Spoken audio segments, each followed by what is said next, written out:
As well as encouraging all of you to have a go at trying to make something, I want to showcase the people whose dedication to their crafts is what's keeping these traditional skills alive. Robin Wood is a respected craftsman. He uses local timbers and traditional techniques, but with a modern twist.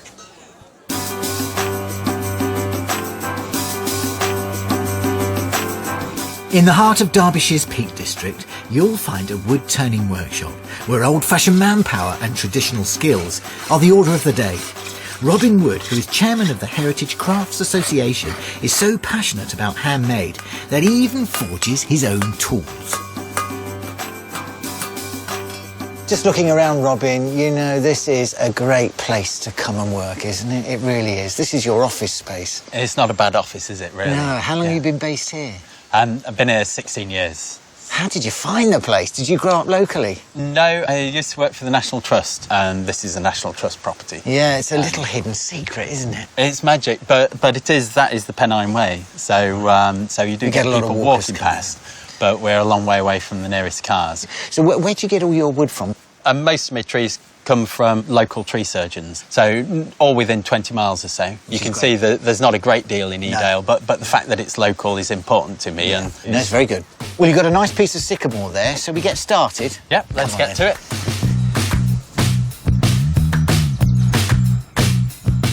To get the ball rolling, Robin has to start with chainsawing bowl blanks from a sycamore log, chunks of wood that will then be roughed out with an axe to form a bowl shape.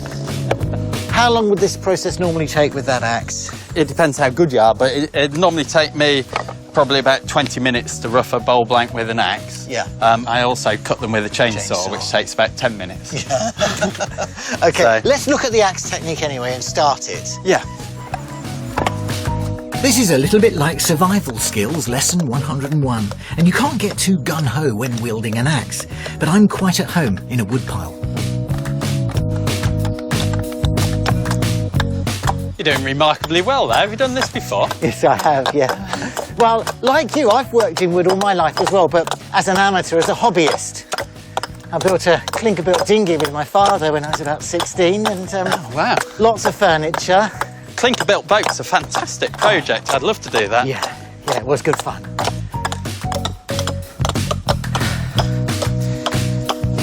I can see why he uses a chainsaw now. Yeah, starting to hurt. Yeah, it pulls the tendons. Yours is almost there, isn't it? I've got another probably 15 minutes, haven't I? Or you can give up and have one that we made earlier. Entirely up to you. Do you know what, I might do that. Yeah, that's starting to hurt. Here you go, why don't you have that one? OK, thank you. I'll have this one. Yeah, great. And we'll take it and have a go on the lathe. On to the next stage.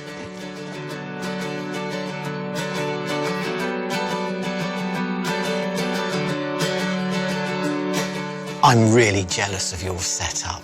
Gosh, I am. It's not that smart, is it? I feel like I'm on a movie set. It's that pretty. And obviously, this is your pole-lathe. Here's the source of energy, a sprung sapling. That's it. This is actually the source of energy. Well, yeah. Exactly. Well, you need the spring up there, don't you? Yeah. Before I make a bowl, I need to watch all the stages of Robin in action to see how to operate the lathe and the tools efficiently.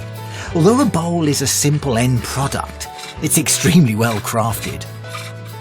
It only takes Robin minutes to get from blank to bowl, and I've got a good few hours to try this, but it's the sort of craft anyone could get addicted to. So what got you into wood turning in the first place? Well, I was interested in different traditional crafts, and I heard about this guy, George Lely, who had been, everyone called him the last bowl turner. And he was the last person who was using just this sort of lathe to make wooden bowls. And it's a tradition that goes back to medieval times. Oh, for sure. But he was the last person making wooden bowls on a foot-powered lathe. When George Lely died in 1958, aged 89, the old skill of turning a wooden bowl on a pole lathe died with him, until Robin taught himself the techniques decades later. George's father and grandfather were also bowl turners, and the Laney handmade bowls were so sought after, they were even sold at Harrods. And there are other crafts that could die out if some of the specific skills involved aren't passed on to another generation, so it's important that we don't let that happen. come and have a go. But will you really please sort of concentrate and help me? Because I know it's not going to look as good as this, but I want it to. Yeah, yeah.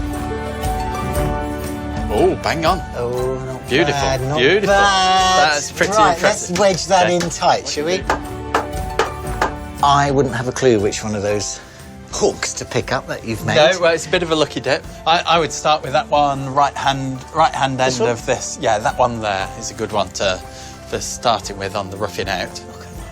Before you deal with the tool at all, though, just get your leg moving and get the feel of it. Right, so up and Then down. how does that feel? Yeah, that's pretty good. I'm about the right height. Yeah. That's a good downward stroke. Obviously, all the power is generated on the downward stroke on a pole-lathe, isn't it? Exactly. OK, safety glasses. Safety glasses, because we're going to be spraying shavings everywhere, hopefully. This will be going everywhere.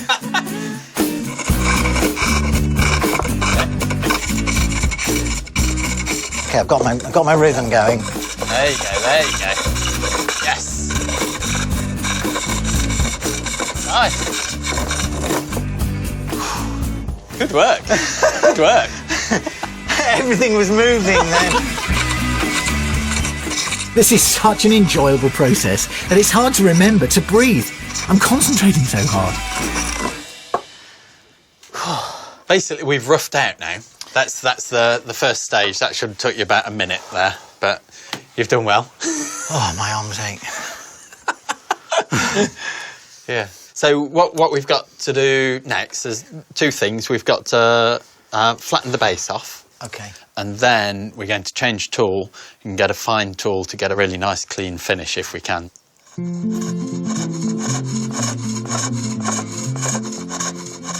How did you make the transition from amateur maker to professional maker and become a master? The jump from amateur to professional, I went in at the deep end, jumped in. But I'd been a very, very serious, dedicated amateur for a good few years. A lot of craftspeople have to be obsessive. You have to be completely committed, obsessive. Yeah. And I'd spent about 5 years doing this as an amateur. Completely focused. Yeah. That's all you wanted to do. Yeah. And if you do that, you know, whether it's been a footballer or a musician or a craftsperson, if you put in the hours, you will get good. Yeah. What do you think of my first attempt? I think it's absolutely fantastic. I'm exhausted, by the way. I didn't think it's going to be as hard as that. No, it is hard physical work. Robin makes bowls like these every day and they'll most likely last decades. It's all about technique and skill. There's no sandpaper at work here at all. It's all tool action. Speaking of which, I need to turn the inside of my bowl. That's lovely. That's absolutely lovely. Look at that. That's a bowl. That is a bowl, That isn't is it? definitely a bowl. That's the first bowl I've ever made in my life. Do you reckon that'd do for a breakfast bowl? Oh, yes. The trouble is I'm a family of 4. I couldn't make 3 more. This one's going to be my bowl, and only I'm allowed to use it. I couldn't make 3 more. Well, I do know somewhere where you could buy 3 more. Right, you know. OK. Well, you've got a commission, that's for sure. You could do what I've just done here. It's so satisfying. Just the last little bit to finish off my bowl now while Robin kindly carves me an accompanying spoon. Oh, thank you. Yeah, thank you're you. very I've welcome. thoroughly enjoyed my day here. Does it fit your bowl and does it fit your mouth? Yes, it does. Look at that. That's what we need. Boy, does it taste good. Just need the muesli now.